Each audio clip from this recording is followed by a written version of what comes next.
So Marathon, it's had a rough year, to put it lightly. Marathon is, of course, the upcoming game from Bungie, the guys behind Halo and Destiny 2, and has undergone its fair share of controversy over the past few months. Everything from an underwhelming playtest all the way to stolen art assets, going all the way back to the announcement trailer. They've had a rough 2025. And in June, after all this broke, they decided to indefinitely delay Marathon, despite it previously being targeted for September. It would have already come out at this point by the time you're seeing this video, which is crazy, but they decided to basically indefinitely delay it and work on it until they were ready to share more. And then they went dark and a few months have passed, but we have now gained new information as to PlayStation's plan to save Marathon. You see, I thought that they were just gonna cut and run. They were gonna bury this, write it off, I don't even know what, but I thought there was a pretty decent chance that PlayStation was just going to send this out to die, shut it down, write it off, and move on. I'm not celebrating that or saying I hope that that happens or anything. There's a lot of incredibly talented people that work at Bungie on Marathon, but I mean, come on, guys, this was rough. But to their credit, they're not cutting and running. They seemingly are doubling down, and they are going to give them more time and resources to try and make Marathon into the success that they initially believed it could be. And in this video, I'm going to explain to you what they plan to do to save it. Some of the most shocking and surprising changes. I mean, they've even made certain 180-degree pivots that I never thought they would make. So I'll describe all of that to you, and we will leave this video maybe optimistic, maybe still cynical, I don't know, but we'll go through it. So buckle up. This is going to be interesting, because they've been busy this summer, I'll just say that. It's gonna be fun. But first, a quick thank you to our sponsor, Incogni. Incogni is the privacy protection service for your data across the internet. And I've been using them for over a year at this point, and as you can see, over that time period, they have actually sent 1,300 takedown requests over my information across all sorts of different data brokers on the internet, the guys that collect your phone numbers, email addresses, home addresses, things like that. And they have further completed 1,100 of them, with 148 still in progress. And because all of this is automated, it means that they file the takedown requests. They also file all of the follow-ups. So if a company is not removing your information in a timely way, they can actually follow up on that to make sure they actually complete the request. And you don't have to bother with any of it yourself. They even add you to suppression lists so that your data stays off of those lists in perpetuity. And as you can see here, their estimated amount of time that they've saved me is over 876 hours, which is what it would have taken me to file all of the takedown requests manually myself. And honestly, this is just good practice. Whether you're a YouTuber or not, it's important to keep your data and information private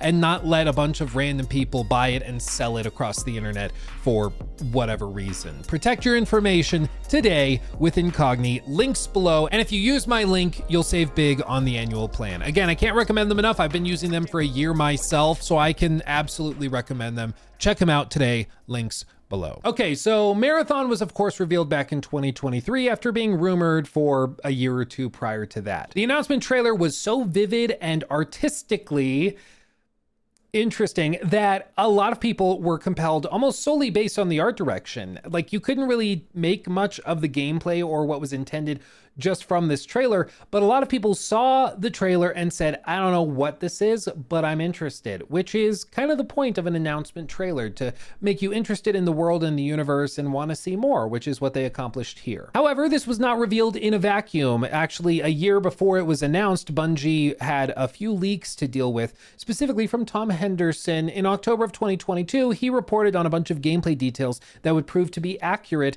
later when Marathon actually had a developer go and confirm a lot of this stuff to Tom Henderson directly in a report that happened in mid-2023. And in that report, they outlined a bunch of information that would end up proving accurate in the final version of Marathon that press and media would get to play in April of 2025. I myself being one of the lucky few who was invited out to Washington to try it for myself. More on that in a minute. But one thing I think is important to stress is that Marathon was never this like slam dunk idea, and I think that's that's been twisted up and confused a little bit. A narrative has sort of developed over the last few months after the debacle really kicked off that Marathon was this great idea and concept that kind of was mismanaged and fell apart later due to a couple of big blunders, but that was never really the case. There was always a lot of skepticism around this idea because it was leaked back in 2022 that this was going to be a 3-person team-based extraction shooter. And most of Bungie's fans are like Destiny fans. They like the kind of looter shooter style of gameplay. They're not necessarily big extraction shooter fans. And they also are probably not that big into like heroes, which is something that would eventually come to Marathon. So a lot of their core fan base looked at this very skeptically and were like, this is why Destiny 2 is not getting the love it needs. This is where all the resources are going, really? And it was confused even more because later it would be reported on that there were shakeups happening within Bungie, moving Marathon further away from the type of game that Destiny fans would be familiar with. You see, there was a lot of corporate drama that went down in 2023, seemingly within Bungie. And I mean, shocker, there's all sorts of drama within the executive suite at Bungie. But basically, long story short, there was a guy named Christopher Barrett who was the game director on Marathon prior to this point. He led it through the early stages of development and got it to this point where they revealed it. Something happened. He was moved out of that position as game director, moved into the position of executive creative director on like the franchise, and then a different guy, Joe Ziegler, was welcomed in as the new game director. Joe Ziegler is of Valorant fame. He was the game director through that game's development and is credited with basically building that out into the success that it became. So they found a guy that made a very successful live service game for Riot and hired him over to work on this. But because he came from Valorant, his expertise and passion was behind like hero-based design for shooters and having abilities tied to each hero archetype. And the nice thing about heroes is that a lot of the time you can sell them for like $10 a pop or $20 a pop or as a battle pass unlock or something like that. So it was very convenient for Bungie. So they brought in Joe Ziegler. He apparently reworked the entire game because the initial design for Marathon was much closer to a Tarkov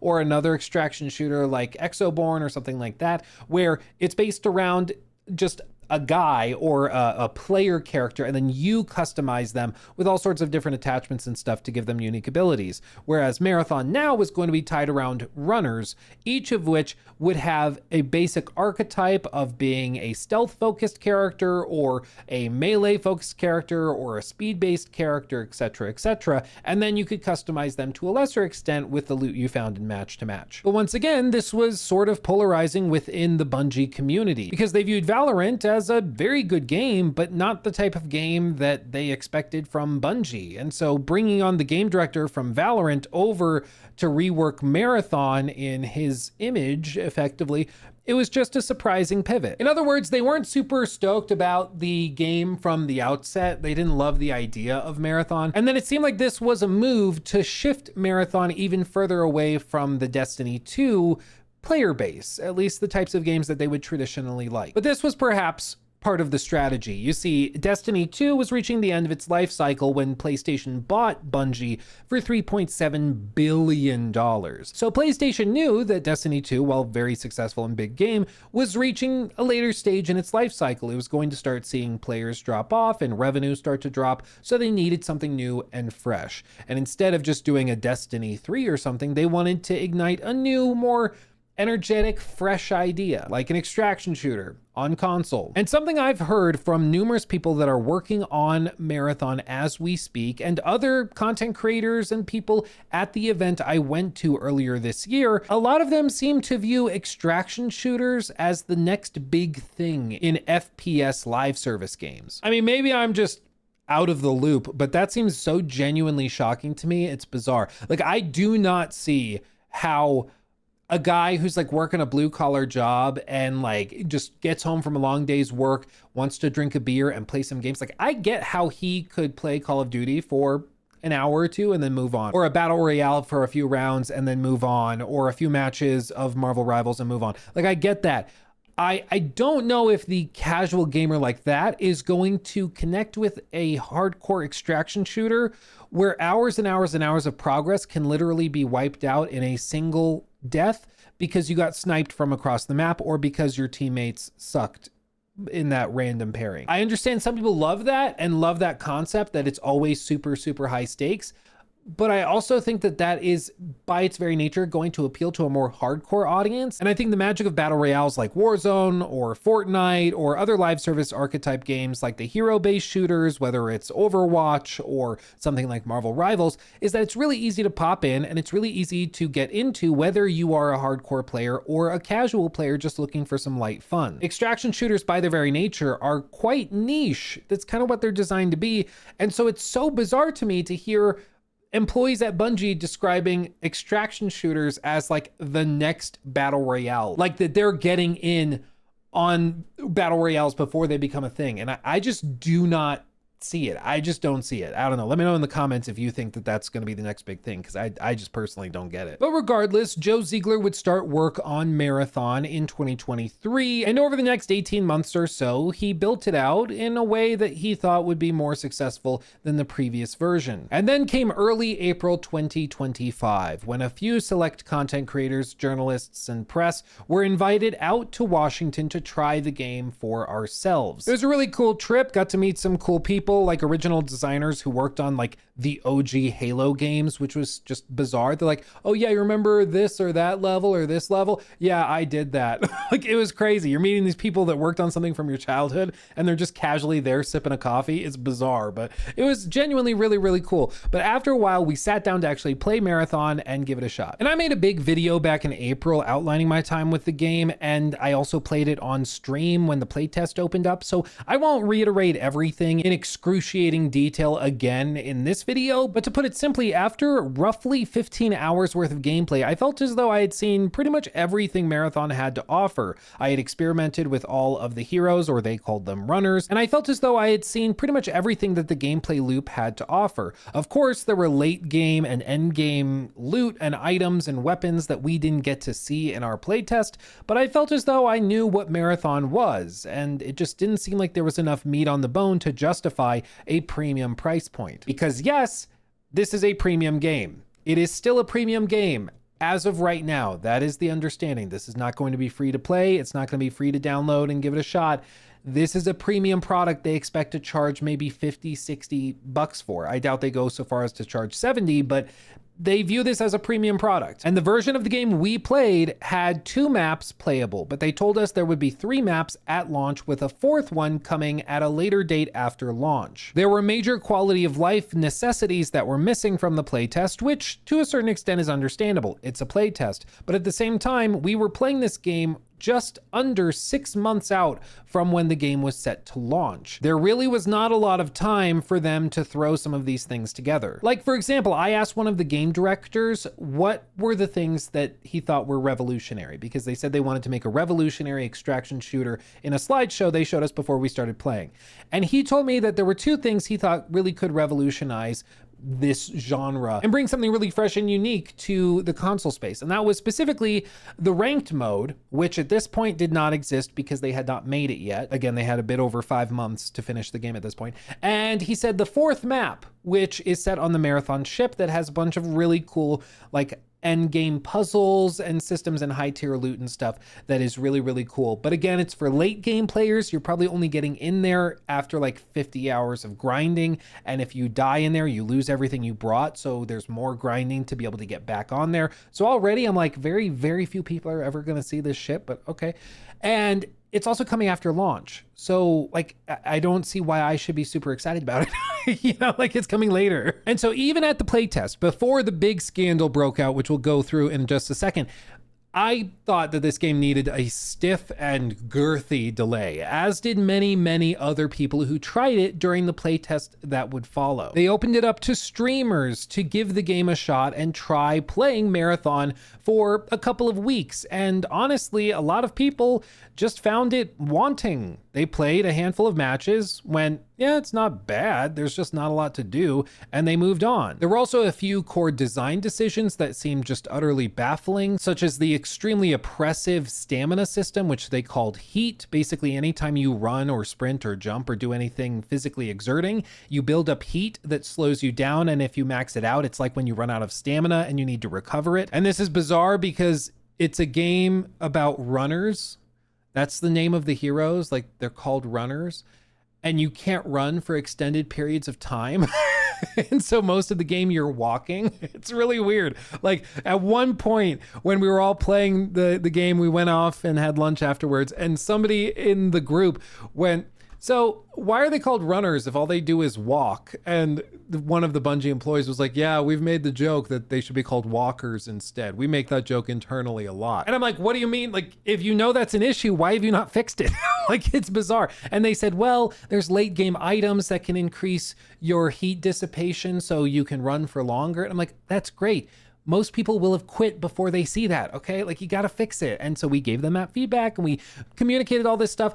But the point is, there were some major problems. There were also things like no proximity chat, which is bizarre because this is a game about interactions between teammates and groups. And they told us, I'm not joking, that they didn't want to do that because they were worried about toxicity. And there were articles written about this back in April. Marathon won't have prox chat because it'd be way too toxic. Quote, I don't think anyone has a good solution for that just yet. Something that was echoed by numerous devs that we talked to at lunch. And this was specifically coming from the game director talking to PC Gamer directly when he said, when it comes to prox chat, I don't think we're against the experience of it. To be fair, I think the challenge is how to make sure we're creating a safe environment for players inside of that space.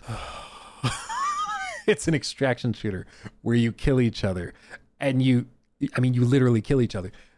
And we're worried about like, my safe space. Like, it's crazy to me, but that's literally why they said they didn't want to do prox chat, was because they were worried about people not having a safe space. Like, it's crazy. But anyway, all of this to say, a lot of people thought that the game needed a delay. It wasn't ready. There wasn't enough content. The maps were really small and there were only 3 of them. There were also only a handful of runners for you to play and have access to. It just did not seem ready for prime time, and they only had 5 months to finish it. Like, I don't know a whole lot about game development because I'm not a game developer, but even I know that 5 months to build like an entire ranked system, to overhaul a bunch of gameplay balance issues, to do testing on all of that with closed play tests and open play tests and betas and stuff, that's really not a lot. And then you need to justify a premium price point in a way that you haven't already. Like, no part of this made sense. And so a lot of us called for delays. And then the shoe dropped. An artist by the name of Anti-Real made a post simply claiming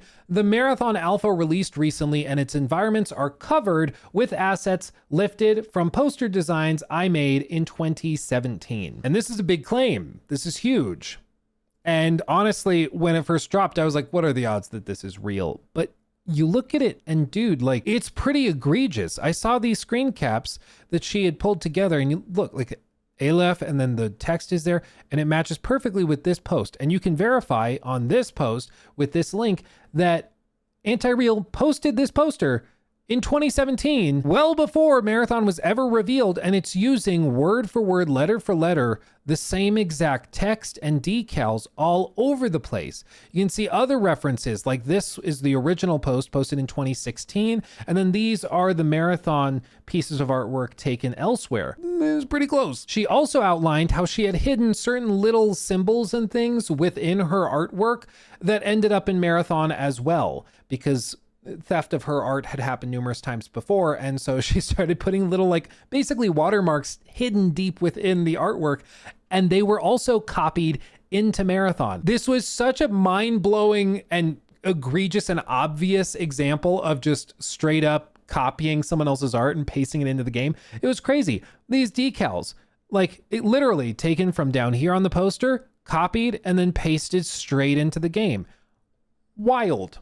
Like, you couldn't be more blatant if you wanted to. And funny story, I actually was gifted very generously by them a piece of artwork framed and signed by the game director, Joe Ziegler, and Joe Cross, the art director on Marathon. But as you can see, it has a bunch of assets in the picture. And when I showed this on stream, somebody pointed something out, which is that it even has some of the stolen decals in the artwork. Like, this is kind of low-key not okay to own, but I don't know what to do with it. But what happened? What happened? Well, Bungie claims the following, and this, as far as I've been able to tell, is not verified or validated. It's their claim. I don't know if it's true or if it's false, but this is what they've said happened. Allegedly, an artist that they had hired back in like COVID era that was working on very, very early versions and pre-production stuff for Marathon found this artwork and thought it looked cool, thought it fit with the artistic style and genre that they had been instructed to use as inspiration. And so instead of creating their own assets and artwork, they copy and pasted a ton of stuff from Anti-Real's portfolio and put it into like a decal sheet or a texture sheet or a sticker sheet is what it's sometimes called. But basically it's like a big collection of, in broad terms, think of it like stamps, basically like stuff that artists can then use to pull in onto other assets and artwork as you're building out the assets for the game. And when they did that, nobody knew those assets were stolen. That employee eventually left or was fired or downsized, because that happened a lot at Bungie during this era. And at some point, the paper trail went cold. Nobody realized that these assets were stolen. They just started putting them in the game, thinking that they were made by somebody in their art team. And that was that. And then later it was caught and revealed that it actually wasn't original art and it had been taken from Anti-Real, and the rest is history. While the people that were working on the game had legitimately no idea that this had happened. And to be clear, like Joe Ziegler, the game director, that signed this, he came in 2022, 2023. He legitimately had no idea that this had happened. He couldn't have. He wasn't there at the time. And so like, this isn't his fault. I can only imagine how baffling and miserable this must have been for this to be revealed. He's like, so something that happened before I came here is now potentially going to destroy the game. Like, I genuinely feel for the guy. It's insane. But also, unfortunately, this is not the first time that Bungie has run into claims of art theft from the community. It's happened an uncomfortable number of times. So it seems like there's some sort of company culture issue, but anyway, this whole thing happened. It's absolutely crazy. And as a result of it, they had to delay a lot of things. They were supposed to do a game developer talk where they revealed a bunch of new gameplay elements and systems that they were working on after the playtest. But because this news dropped shortly before that stream was set to take place, they had to pull all of the gameplay footage they planned to share. So you ended up with a really depressing video of these two sitting in front of a camera looking like they hadn't slept in days, because they probably hadn't.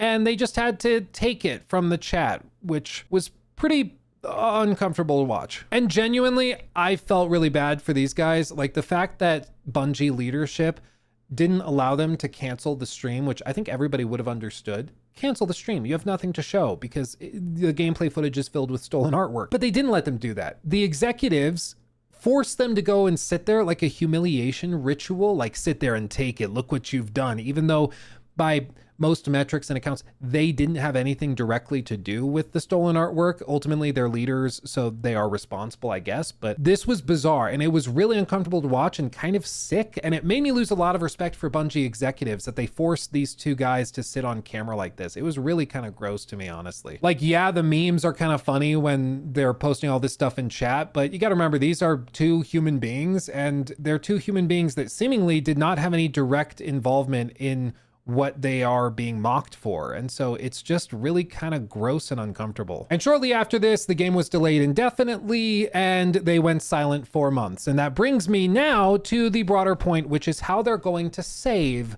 Marathon and what their plan is, because they do have one and it's interesting. But before that, I have to do a costume change because I have to leave and go stay in a hotel room. So I'll see you in a moment. All right, fam, I'm back in a hotel room that's a little echoey. Sorry, the noise isn't great, but we're gonna deal with it. So they delayed the game indefinitely in June of 2025 after all of this went down, and it became very clear that even if they were to release in September, they were not gonna be able to control the narrative. Like, everything was so focused on the art theft and the lacking features. They were fighting an uphill battle. So it just never made sense to launch in September, so they delayed it indefinitely. They said that they were focusing on player feedback. They said that they were going to overhaul the combat AI. They were going to explore and possibly improve solo and duo play. They were going to revisit TTKs, movement speed, the heat/stamina buildup and cooldown. Of course, the artwork as well. Kind of needed to do that one. But at this point, it was also pretty clear that they were fighting an uphill battle. I mean, there was only so much that they could reasonably do in terms of overhauling. They still seemingly needed to release within the next 6 months or so. They might get a 3-month delay, maybe 6 months. which is nice, but it's not enough time to like totally overhaul major components of the game. It's not like they could take it from a hero-based shooter now into a more Tarkov style shooter. It just wasn't going to happen. But it did give them time to revisit some of those things that they previously dismissed. One of the most surprising things that they've gone back on is actually the proximity chat. Like I said earlier, they said they didn't want to include proximity chat because it was toxic. And there were other discussions that maybe it was because of laws within the EU. They couldn't have full proximity chat because there's certain guidelines apparently in European law that make it so you have to be able to block toxic or problematic players and stuff. I don't know if that's true. I don't understand why a simple block feature wouldn't also pass that test, but whatever the reason, they said they couldn't do it, but then all of a sudden, when everything went bad and everybody was complaining, they somehow found a way to work around it, and now they've said they're adding proximity chat, which is awesome. Because again, I think it's really crucial for a game like this to have quality of life features like that. To find an engagement and be able to hear the other team is genuinely really cool. It increases the stakes and adds another layer of nuance to the gameplay. I mean, I just like the idea of like you're going through some big building, searching for materials, and then one player on the team hears something. They go, wait, I think I heard somebody. Everyone whisper. And so then everybody gets quiet and you start working through the building. And because you are playing with random teammates through Marathon's matchmaking system, you need to use that in-game voice chat instead of like Discord or something. And so it encourages everybody to be on mic, and it greatly increases the stakes and I think immersion as well. It's a great, great feature to have in a game like this.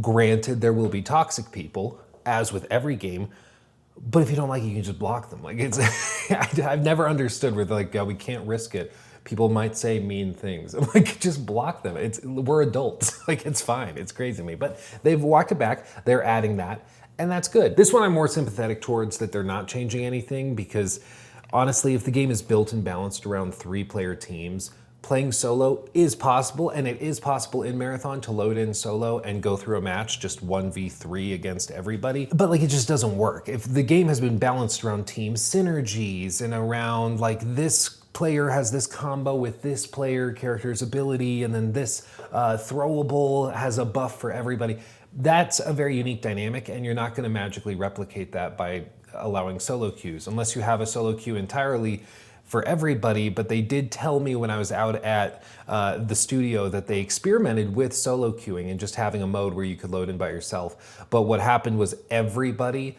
ended up playing as stealth characters, popping invisibility, and the average kills on each match of 25 minutes was like abysmally low because everybody just hid and crawled around, and it wasn't actually fun. They actually tracked, like on spreadsheets, players' ratings of their fun level in matches from match to match to match. And when they did solo queues, the fun level was abysmal. So they decided to scrap it. Again, I'm more sympathetic to that one. I get it. If you are really good and you want to go 1v3 and take all the loot for yourself, that's cool. You can do that still in the game, but it doesn't seem like they're going to add a solo queue or something like that. Over the next few months, they did a series of closed play tests with very select few people, and these were all under NDA. They were not public. You couldn't stream it, and I've not participated in those, to be very clear, but some people have leaked information about it, which is where a lot of this discussion about like proximity chat being in the game is coming from. It's from those discussions of what they've actually changed. Another thing that they've done is that they've made it so the time to kill is much, much faster. They've rebalanced the runners as well, which is really good because the Locust archetype dude with like the rocket pods and stuff, he was just totally busted in the initial playtest, super broken, and they even jokingly said that when we were at the studio. They're like, yeah, in this build he's just busted, so they adjusted it, that's good. They've also made a bunch of other changes apparently, like they've adjusted how players drop dead. It's like they don't immediately turn into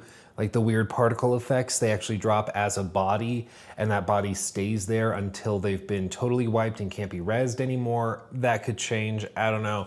But they are making lots of changes. Apparently the UI has also totally been redone. The game looks way different now in terms of presentation, and all that's great. But that brings me to where we are right now, early October 2025. They've said that this fall, they're going to share an update and share more information as to what they're doing.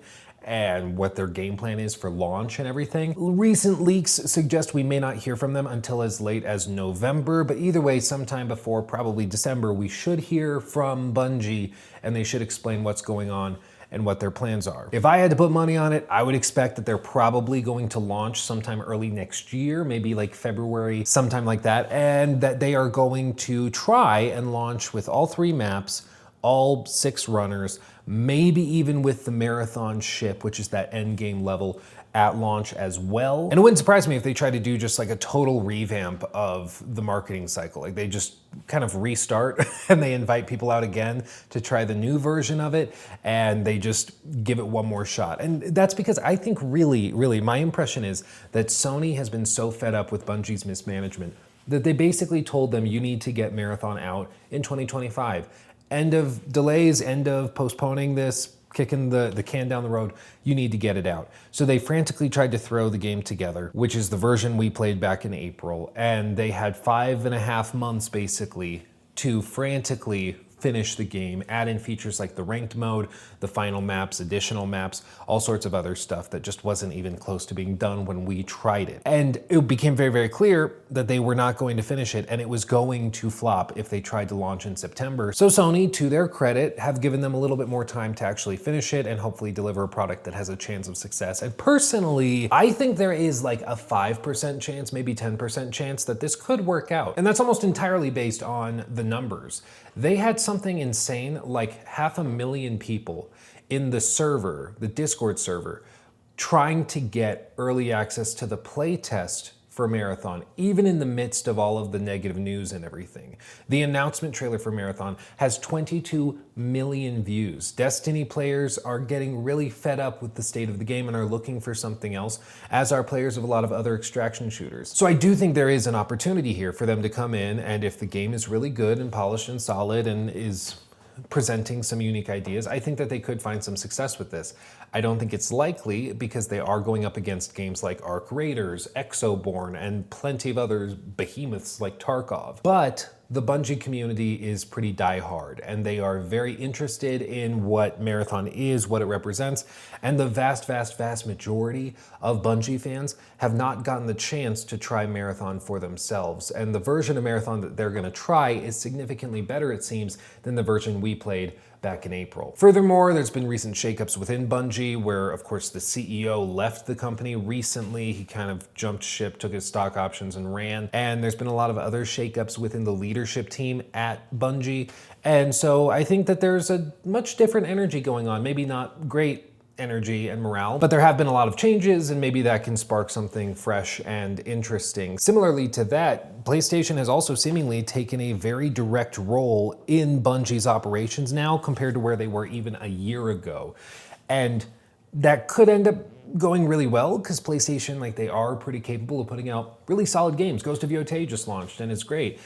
They've also put out games like Concord, so like you never know, maybe it's gonna be terrible, but I think that there's been a lot of change, and at the very least, I think there's a chance that this could have some sort of comeback. Whenever people are like, there's no way, again, just remember No Man's Sky was like the biggest disaster imaginable in 2016 and is now one of the most beloved games in the industry. Like, it's remarkable, the turnaround. And that took a long time and a lot of money, a lot of resources, but it was possible and it happened.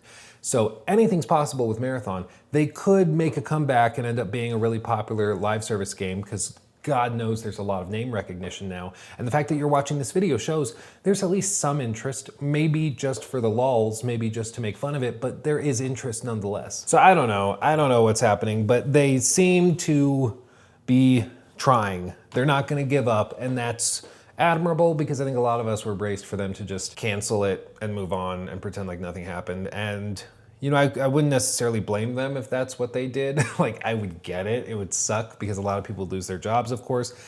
But I think we would all, like, have understood if they decided to cancel Marathon and just give up, which is something they've done for a lot of their other games, but they're not. And I think they deserve at least a little bit of credit for that, giving them a chance to at least get it right. And I hope they do, because I want more good games. I don't want more bad games. I don't want more flops. I want more good games that we can actually sink our teeth into and play. I just hope they get the resources and the money and time to actually make it happen. And, you know, time will tell. I think they're making the right changes and the right choices. It goes to show you desperation certainly can all of a sudden wake up studios to make the changes players have been telling them to make for ages. But we'll see. We'll see. We should hear something about it relatively soon. And apparently there's been a lot of back-end updates on Steam to the Marathon game client, like as much as 15 gigabytes worth of updates on the back end that suggests that they could have like an open playtest or something in the works, maybe to be announced in late October for early November or something like that. But time will tell. Let me know what you think of all this Marathon stuff in the comment section below. Are you going to try it? Like if they announced a free playtest,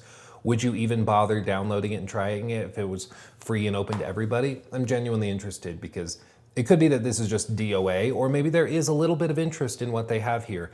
I don't know. Let me know in the comments. I'll be reading. But with all that said, thank you for watching. I love you all desperately. Thank you for making my dreams a reality as I sit in a hotel room in the middle of nowhere. I appreciate you very much. And I'll see you in the next video. Hugs and kisses. Bye-bye.